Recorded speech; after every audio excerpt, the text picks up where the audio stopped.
인도네시아는 샬롬 그렇게 말할 때 압살람 알레이쿰 그렇게 우리가 이제 방문을 하면 집마다 그렇게 하면 집안에서 이제 들려옵니다. 말레이쿰 살람, 평안합니다. 들어오십시오. 이렇게 해서 이제 저희들이 들어가서 사역을 하게 되고 합니다. 저는 청주 사람이에요. 그래서 상당교회를 잘 압니다.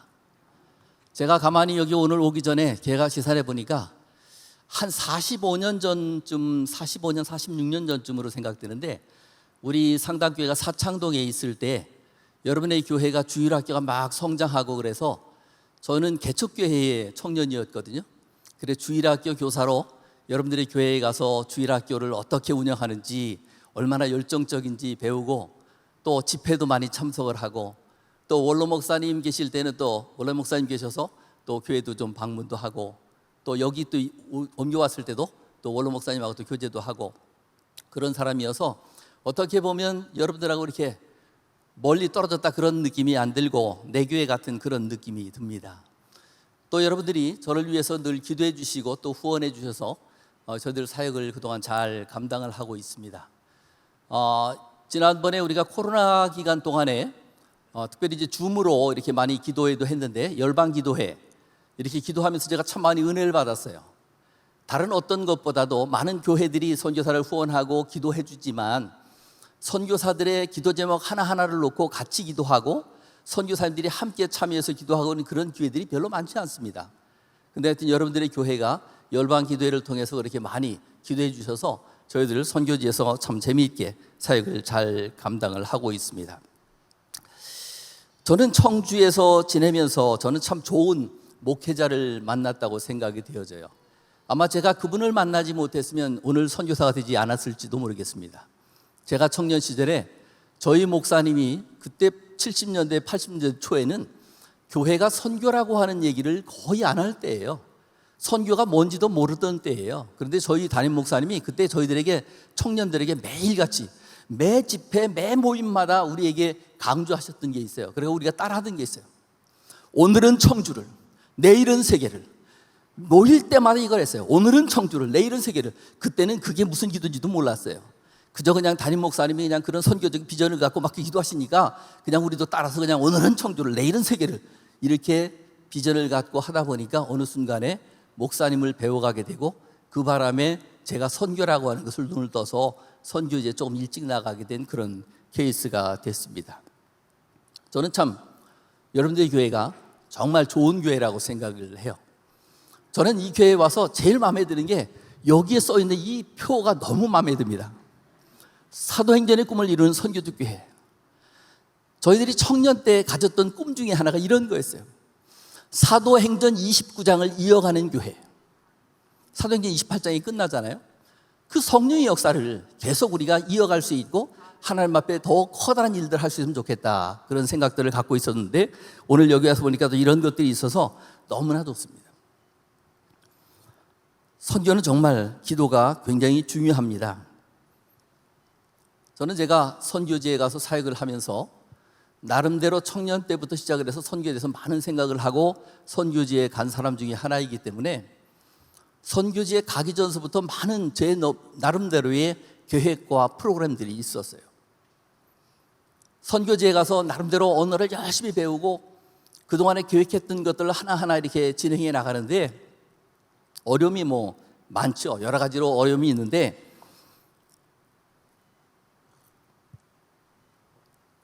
몇 년이 지나서 한국을 방문할 기회가 되었습니다. 그래 한국 교회들을 방문하면서 저를 후원해 주시고 기도해 주시는 그런 교회들 또 그런 모임들에 가서 이제 말씀을 서로 나누게 되어지는데 제가 그때 되게 충격이었어요. 제가 그동안 선교통신을 거의 2달에 한 번, 석 달에 한 번씩 보내는데 거기에 늘 기도 제목을 보내거든요. 근데 한 5년 만에 들어와서 그 교회들이나 이런 데를 다니다 보니까 제 기도 제목을 잘 기억을 못 하세요. 어떤 곳에 가서 얘기를 드리면 꼭 처음 듣는 얘기처럼 반응을 하세요. 제가 마음에 굉장히 부담이 됐어요. 선교라고 하는 것을 제가 알고 있는 대로는 이게 협력해서 이루어져 가야 될 일들인데 선교사 혼자 발버둥 치다 죄송해요. 제가 이런 격한 표현을 써서 선교사 혼자 발버둥 치다가 끝나지 않겠나. 이렇게 해갖고 선교가 제대로 될까? 그런 생각이 들어서 제가 5년 만에 사역을 접을 생각을 했어요. 내가 이렇게 하는 것보다는 오히려 한국에 가서 목회를 하면서, 선교적 목회를 하면서 선교사를 정말 제대로 돕고 제대로 기도해주는 목회를 하는 게 오히려 훨씬 낫겠다. 그런 생각을 하고 제가 사역을 접으려고 이렇게 하는데, 한날 어떤 청년이 갑자기 전화가 왔어요. 저는 정말 모르는 분이에요. 자기네들이 어떤 선교사님을 만나기 위해서 어디를 왔는데 그 선교사님과 서로 시간차가 안 맞은 거예요. 일주일을 계획하고 왔는데 그 선교사님이 딴 데를 가버리는 바람에 이분들이 갈 데가 없어진 거예요. 근데 그 중에 한 자매가 제 주소를 알고 있어갖고 제게 전화를 한 거예요. 우리가 이래 왔는데 사람을, 선교사님을 못 만나게 돼서 며칠간 시간이 비는데 선교사님에게 가도 되겠냐고. 그래 오라고 그랬어요. 그래 와서 그분들하고 이제 같이 기도를 하고 하는데, 그 한 자매가, 제 주소를 알고 있던 그 자매가 기도를 해주는데 너무 놀랐어요.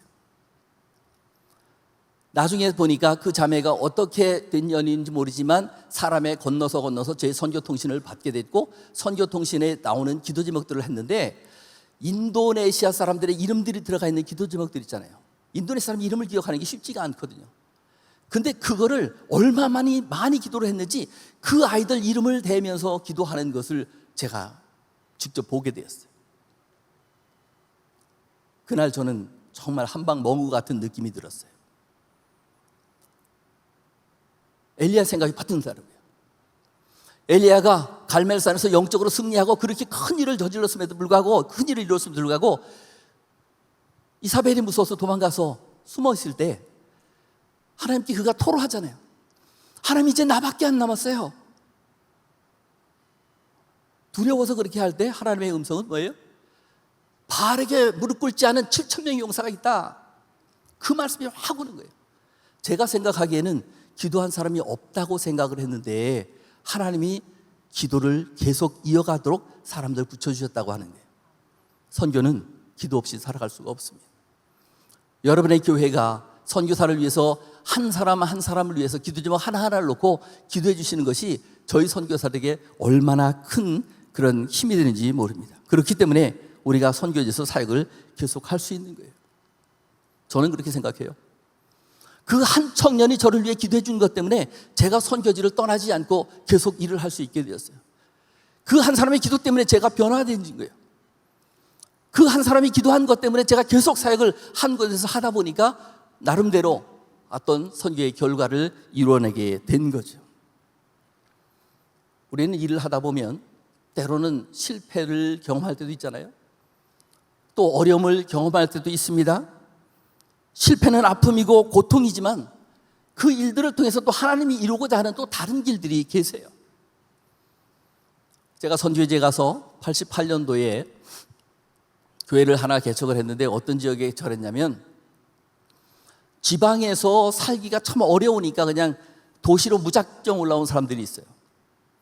그분들은 올라와서 어디 살 곳도 없고 그러니까, 또 직장도 얻을 수가 없고 그러니까 그저 그냥 농마촌 같은 그런 비닐 천막 같은 데 이렇게 만들어 놓고 그냥 사는 거예요.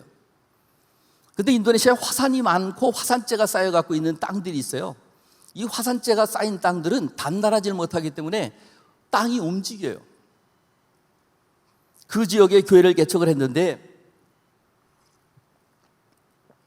한날 연락이 옵니다. 목사님, 우리 집이 사라졌어요. 우리 집이 50m 밑으로 내려갔어요. 그런 거예요. 제가 예배당을 짓고, 예배당 짓는 곳은 좀 단단한 곳이고 뒤에 텃밭이 하나 큰 게 있는데 뒤에 고구마를 심었거든요. 어느 날 보니까 우리 고구마밭이 50m 밑에 저쪽 집에 내려가 있고, 우리 집에는 저 위에 집에 감자밭이 우리 뒷집에 와 있는 거예요. 땅이 흐르는 거예요. 흐르는 거. 이 지역을 처음에 개척을 할 때 제가 생각하기를 너무 이 사람들이 못 살으니까 농마를 하거든요. 그러니까 이제 농마주의가 옛날에 우리나라도 마찬가지였지만 가서 이제 흙 물건들 집어오는데 흙 물건만 집어오는 게 아니라 빨랫줄에 널린 것도 집어오거든요. 예. 이거를 근데 이 사람들은 훔쳐갔다는 개념이 아니에요. 그냥 소유권 이전의 개념 정도지 그냥 그렇게 생각 없이 살아요. 젊은 청년들은 나가 일할 게 없으니까 그냥 길거리에서 구걸해요. 그래 구걸해서 돈이 좀 생기면 술 먹고 마약하고, 어떻게 하면 이 사람들을 좀 도울까 생각을 하고 여러 가지 생각을 하는 가운데에 제가 그들에게 양을 10마리를 사서 분양을 했어요. 제 생각에는 양 10마리를 사서 믿는 사람들에게도 또 그 동네 믿지 않는 사람들에게도 분양을 해서 그들이 그 양을 가지고 잘 키워서 어쨌든 성경에 말하는 대로 첫 해의 열매는 하나님 것이니까 하나님께 드리기로 하고 나머지는 자기들이 잘 하도록 이렇게 해서 어쨌든 경제적으로 좀 살 수 있게 만들어주는 게 좋겠다. 그런 생각을 가지면서 저는 나름대로 꿈이 있죠. 이제 10마리가 새끼를 하면 이제 20마리가 되고 20마리가 새끼가 나면 40마리가 되고 이렇게 해갖고 얼마 있으면 이제 뭐 잘 되겠다. 그 동네 또 풀도 많아요. 제가 다른 교회에, 다른 지역의 교회를 개척하러 가서 이제 다른 곳에 있는데 연락을 받았어요. 양들이 독초를 먹고 죽었다는 거예요. 어떻게 그럴 수 있냐 그랬더니 이 독초를 먹으면 안 되는데 독초를 먹고 죽었다는 거예요. 그래서 제가 직접 갈 수가 없으니까 확인할 길이 없고 그러면 양들을 땅속 깊이 묻어라. 이 배고픈 사람들이기 때문에 분명히 또 그걸 먹을까 봐 2차 피해가 나지 않도록 땅에 깊이 묻으라고 그랬어요. 그리고 이 일은 끝났습니다. 얼마 시간이 지난 후에 제가 이제 다시 돌아와서 동네를 지나가는데 어떤 믿지 않는 사람이 제게 이렇게 물어봐요. 그때 그 양들이 어떻게 되는지 아냐고. 그래 독초를 먹고 죽어갖고 땅에다 내 깊숙이 묻으라고 그래서 다 묻었다고 내가 보고를 받았노라고. 그랬더니 지나가면서 자기 혼잣말 하는 것처럼 글쎄 묻기는 묻었지 이렇게 하고 지나가는 거예요. 그래서 제가 들어보니까 이게 뉘앙스가 이상한 거예요. 그래 붙잡아 세워갖고 도대체 어떻게 된 거냐 그랬더니 처음에는 얘기를 안 해줘요. 그러다가 얘기를 하는 거예요. 인도네시아는 이슬람이 많은 국가이기 때문에 이슬람 국가는 아니에요. 이슬람이 최대로 많은 나라죠. 매년에 라마단이라고 하는 금식 기간이 한 달씩 있어요. 라마단 금식 기간은 이제 아침에 해 뜰 때부터 시작해서 저녁에 해 질 때까지 아무것도 물도 안 마시고 음식도 안 먹는 거죠. 그렇지만 이제 밤에는 이제 실컷 먹어요. 근데 이제 라마단이 지나고 나면 르바란이라고 우리 추석 명절 같은 명절이 와요. 그럼 이제 그때 이제 뭐 양도 잡고 소도 잡고 해서 서로 막 나누고 하거든요. 근데 이 사람들이 그 명절이 다가왔는데 먹을 게 없잖아요. 그러니까 한 사람이 A라고 하는 사람이 B한테 얘기를 한 거예요. 야 이번에 그러지 말고 내 양을 한 마리 잡아갖고 이 잔치를 같이 하자. 그러니까 이 B라는 사람이 화가 나니까 왜 내 양을 잡냐? 네 양을 잡지. 그래갖고 싸움이 일어났어요. 근데 그 싸움이 일어난 것을 가지고 또 이제 다른 사람이 뭐 달려들고 하다가 결국 패싸움이 일어났어요. 그러다 나중에는 결론은 뭐냐? 그러지 말고 우리 동네 사람들이 많으니까 이 10마리를 한꺼번에 다 잡아갖고 잔치를 하자. 그래서 잔치를 해버린 거예요. 땅속에 깊이 묻은 게 아니고 여기다 묻은 거예요. 여기다. 예? 얼마나 큰 실망이 되는지 몰라요. 믿지 않는 사람들은 그렇다 치고 적어도 이제 예수를 믿기 시작했지만 교회에 나온 몇몇 사람들이 그 일에 같이 동참했다고 하는 것이 제가 도대체 이해가 되질 않았어요. 이 사람들을 데리고 일을 한다고 하는 게 도대체 생각되질 않았어요. 엄청 큰 충격이었어요. 선교사로 제가 실패를 뭐 이거만 했겠어요? 선교사는 실패를 참 많이 했어요. 또 다른 실패 하나는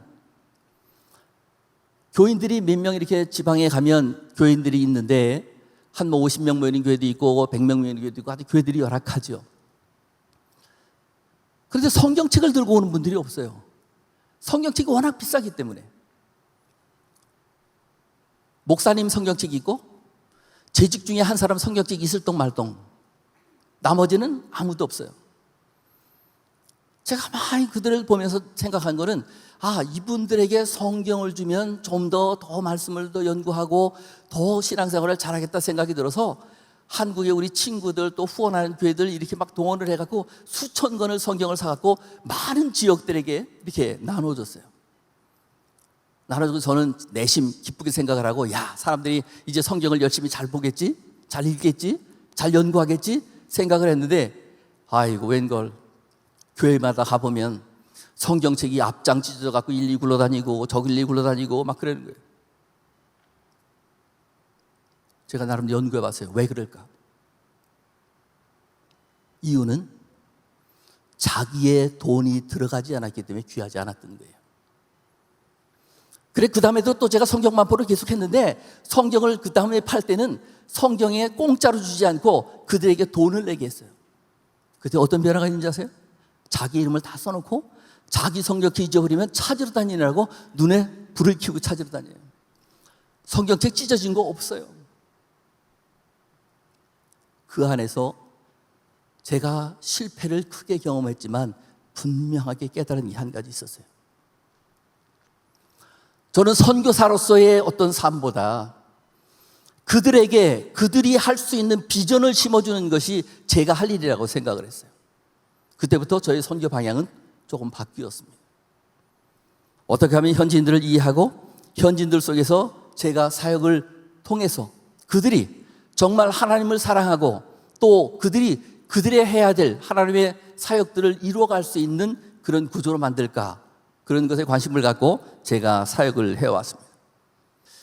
우리 한국교회는 실은 선교 때문에 부흥한 그런 교회입니다. 이기풍 선교사님이 우리가 복음이 들어온 지 22년 만에 제1호 선교사로 제주도 선교사로 파송되었습니다. 그때 당시에는 제주도가 가기도 어렵고 문화도 다르고 언어도 다르고 모든 것이 생소한 그런 타문화권 사역이었어요. 그런데 그뿐만이 아닙니다. 1912년도에 우리는 일제합방 이후에 어려움을 겪고 있을 때에 우리 교단은 박태로 사병순 김용훈 세 목사를 중국 산동성에 보내서 사역을 하게 하셨습니다. 근데 참 그분들도 어려운 가운데에 사역을 했고 후원금이 없어서 굉장히 어려움 가운데 있었는데 이런 일화가 있습니다. 여전도회가 후원을 했었는데 여전도회가 후원하다가 한국이 어려워서 후원을 할 수가 없으니까 편지를 냈습니다. 선교사님, 한국이 너무 기근이 들어서 선교비를 보낼 수 없으니까 잠시 철수했다가 좀 좋아지면 가십시오. 그랬는데 이분들이 그 편지를 받고 펑펑 우셨습니다. 그러면 여전도에 답장을 보냈습니다. 선교비를 보내주지 않으셔도 좋으니까 철수하라고 하지만은 말아주십시오. 우리는 계속 기도하겠습니다. 여전도회가 궁리하다 생각해낸 게 한 숟가락 쌀뜨기 운동을 한 거예요. 성미제도가 그래서 생긴 것입니다. 한 숟갈의 쌀을 모아서 그것을 모아서 선교비를 만들어서 보냈어요. 그뿐입니까? 우리가 전쟁이라고 하는 3년 동안에 모든 것이 초토화되진 그런 상황에서 국가 재건을 해야 되는 그런 상황에 우리 교회는 선교를 해야 된다고 하는 하나님의 선교라고 하는 것을 이루어가는 것이 더 귀한 거라고 하는 것을 깨달았기 때문에 한국교회가 선교했어요. 에티오피아에 선교사를 보내고 태국에 선교사를 보내고 전쟁 직후에 이게 한국교회예요. 많은 사람들이 한국을 연구합니다. 어떻게 짧은 기간에 이렇게 부흥했을까? 여러분들 뭐라고 생각하세요? 많은 사회학자들이 연구했어요. 한국 사람은 몸에 배어 있는 게 빨리빨리 문하고 열심이기 때문에 한국 사람들이 이렇게 기적을 이루었다 그렇게 생각을 해요. 그런데 그렇습니까? 한국 민족의 DNA는 옛날부터 빨리빨리였고 옛날부터 부지런했어요. 우리의 옛날의 조상들 못 살 때 그분들은 새벽같이 나가서 들에서 일을 하고 밤늦게까지 일하고 돌아왔어도 먹고 사는 것조차 어려웠습니다. 그러니까 부지런하고 열심히 일하는 거 빨리빨리 때문에 우리가 성장한 게 아니잖아요. 어떤 사람은 말합니다. 한국 사람들이 IQ가 높기 때문에 많은 것들을 이뤄냈다라고. 만약에 IQ가 높았다고 하면 그러면 그 옛날에 그 씨가 그 씨인데 어떻게 그 옛날에는 못 살았고 지금은 잘 살게 됐습니까? 그것도 사회학자들이 연구한 답이 아닙니다. 많은 것들이 있지만 분명한 것 하나는 이 땅에 복음이 들어온 때와 들어온 후가 달라졌다고 하는 거고요. 이 땅에 선교를 향한 하나님의 백성들이 있었기 때문에 교회가 성장을 했고 그렇기 때문에 한국이 오늘 이렇게 잘 사는 나라가 되어진 것입니다. 정말 한국에 사는 사람들은 교회에 대해서 비판하면 안 돼요. 그들이 정말 이 땅에 온 선교사들로 인해서 그들의 노고와 수고와 열심으로 인해서 이 땅이 복음화되어지고 선교하는 일에 참여함을 통해서 한국이 이런 부흥한 나라가 되었기 때문에 우리가 오늘 그러한 것들을 깊이 생각하고 또 하나님의 일들을 감당해야 될 줄로 믿습니다. 잠언서 25장 오늘 본문을 읽었잖아요. 충성된 사자는 그를 보낸 이에게 마치 추수하는 날의 얼음 냉수 같아서 능히 그 주인의 마음을 시원케 하느니라. 중동의 상황을 보면 추수할 때가 엄청 뜨거운 때예요. 그 정말 뜨거울 때에 냉수 한 그릇이 얼마나 귀중한지 그것을 경험해 본 사람들만 알아요. 저는 인도네시아 살면서 한국에 오니까 너무 좋아요. 기후가 너무 좋아요. 인도네시아는 더운 계절과 더 뜨거운 계절밖에 없거든요. 더 뜨거운 계절에는 정말 얼음 냉수 한 잔이 얼마나 귀한지 몰라요. 그런데 한국 교회가 주님의 마음, 어떤 마음이에요? 주님이 원하시는, 하나님이 원하시는 마음은 영혼을 구령하는 것이고 열방이 하나님 앞에 나오는 것이에요. 이를 위해서 쓰임을 받았기 때문에 한국교회가 축복을 받은 거지. 선교를 향해서 물질을 드리거나 기도를 하거나 참여를 하거나 하는 개인들, 교회들, 국가는 하나님이 책임져 주십니다. 부흥하게끔 되어 있어요. 저는 여러분들의 교회가 정말 날로 더 부흥하리라 믿습니다. 선교하는 교회이기 때문에 하나님이 여러분들을 더 귀하게 사용하시리라고 믿습니다. 하나님은 그 심중을 보시는 것 같아요. 아까 아마 여기서 영상을 보실 때 두 번째 나왔던 그 현지인 가운데 털모자 쓰고 나온 젊은 친구 하나 있었을 거예요. 제 제자인데 이 친구가 촌에서 이렇게 열정을 가지고 신학교를 왔는데 복음에 대한 열정은 있어요. 근데 이 말을 하면 말을 조리 있게 잘못해갖고 늘 핏잔을 먹어요. 야, 너가 말하려고는 핵심이 뭐냐? 이런 얘기를 자주 들어요. 저희 신학교 교수들이 그 아이를 가르치면서 늘 이렇게 생각했어요. 야, 이 아이는 졸업을 해도 나중에 목회 제대로 할까? 저뿐만 아니라 다른 사람들도 그런 생각을 했으니까요. 아닌 게 아니라 이 친구는 졸업을 하고서도 참 잘 안 풀렸어요. 어느 교회 갔다 조금 있다가 또 다른 데로 옮겨가고 딴 데로 옮겨가고 그랬어요. 근데 이 친구를 제가 전도팀을 구성할 때 이 친구를 전도팀을 썼었어요.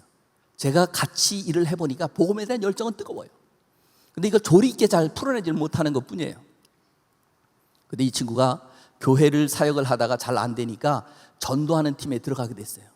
그 전도하는 팀은 그때 막 생겨난 팀인데 어떤 팀이냐면 이슬람들을 전도해 놓으면 이 사람들이 그 사회 속에서 도태되어지고 어려움을 겪기 때문에 그들이 교회에 들어올 수가 없어요. 그러다 보니까 이슬람들을 전도해서 그들이 회당에 그냥 나가게 하고 이슬람식으로 절도 하고 메카를 향해서 절도 하고 다 이런 걸 하지만 그들 속에 복음이 그대로 살아있도록 그것을 주입시켜서 교육하는, 그래서 이제 그런 것들이 나중에 체계화되어진 것이 이제 상황화 선교라고 하는 건데, 그렇게 결국 그들이 이슬람 속에서 전도된 사람들이 이슬람 문화권을 버리는 것이 아니고 그들의 문화권을 그대로 갖고 똑같은 예배 형태를 갖고 하는 거예요. 그래서 이제 자기들끼리 모여서 예배당 공동체를 하나 만들면 그 공동체도 예배당을 지을 때 회당처럼 짓고 그 예배 드리는 순서들도 모두 회당에 사는 것과 똑같은 방식으로 하고 그 내용에 예수 그리스도가 주님인 것을 담는 그런 식의 일들을 하는데, 그런 팀에 들어가서 시작되어질 때에 이 친구가 두각을 나타내기 시작을 한 거예요. 열정이 있으니까 사람들하고 대화하는 가운데에 이게 복음의 이런 전달이 되어지는 거예요. 그래서 많은 사람들을 구원하고 그룹을 만들고 그룹 하나를 만들고 두 개를 만들고 이렇게 하더니 이 친구가 지금은 인도네시아의 파라히앙한 인다라고 하는 상황화 선교를 하고 있는 아주 세계적인 단체예요. 이 단체의 대표가 됐어요. 이 영상을 찍었을 때 제가 당신 좀 한마디를 좀 해달라 그렇게 하고 부탁을 했더니 미국에서 찍어온 거예요. 이 친구는 수시로 미국이니 캐나다니 저 유럽이니 막 다니면서 이 상황화 선교와 이거 동력하는 것들에 대해서 이야기를 하고 있어요.